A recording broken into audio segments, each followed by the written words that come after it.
Sobat Republika, bayangin ada skenario seperti ini. Misalnya besok nih tiba-tiba semua kitab suci dari semua agama dibakar atau terbakar, kemudian hangus semuanya.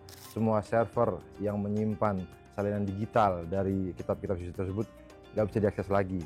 Nah, kira-kira bagaimana?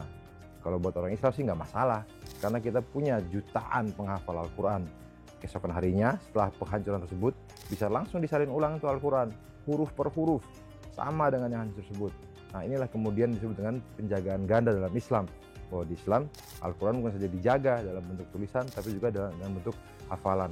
Seorang pendeta, John Barton, dalam tulisannya di buku History of the Bible, mengatakan bahwa Islam satu-satunya agama yang masih berpusat pada kitab sucinya. Satu-satunya dibilang agama kitabiah Islam itu.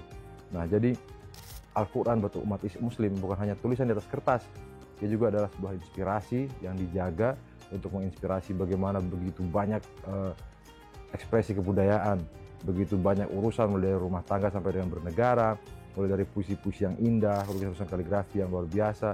Jadi aneh kalau belakangan tiba-tiba ada yang tiba-tiba bilang nggak perlu orang menghafal Al-Quran tuh. Sejak awal berdirinya, ini sudah dua sistem penjagaan Al-Quran yang berjalan dalam Islam.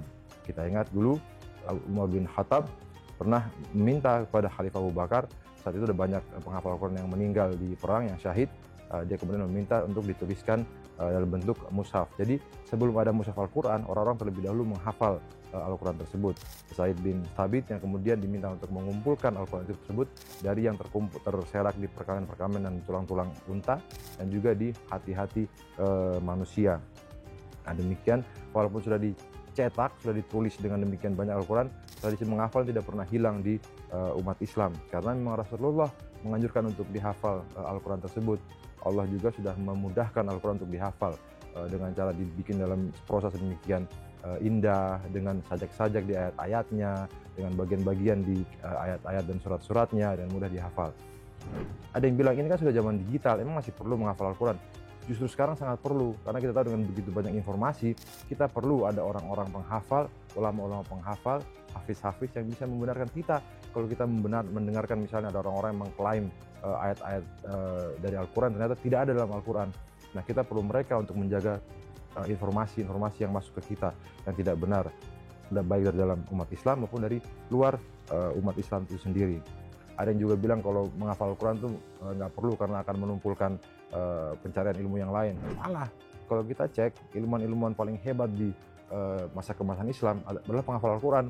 Ibnu Sina menghafal Al-Quran pada umur 10 tahun. Kemudian Al-Ghazali juga pada 10 tahun. Al-Biruni juga salah satu ilmuwan paling hebat pada tersebut.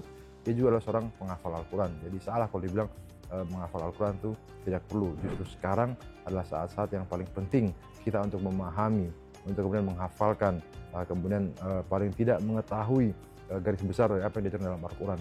Karena banyak sekali orang-orang yang akan mencoba mengadu domba kita dengan menggunakan ayat-ayat palsu, dengan ayat-ayat yang dipotong-potong. Itulah makanya justru sebaliknya, sekarang adalah saat-saat yang paling penting bagi kita untuk memahami dan menghafalkan Al-Quran. Saya Fitran Zamzami, Wassalamualaikum warahmatullahi wabarakatuh.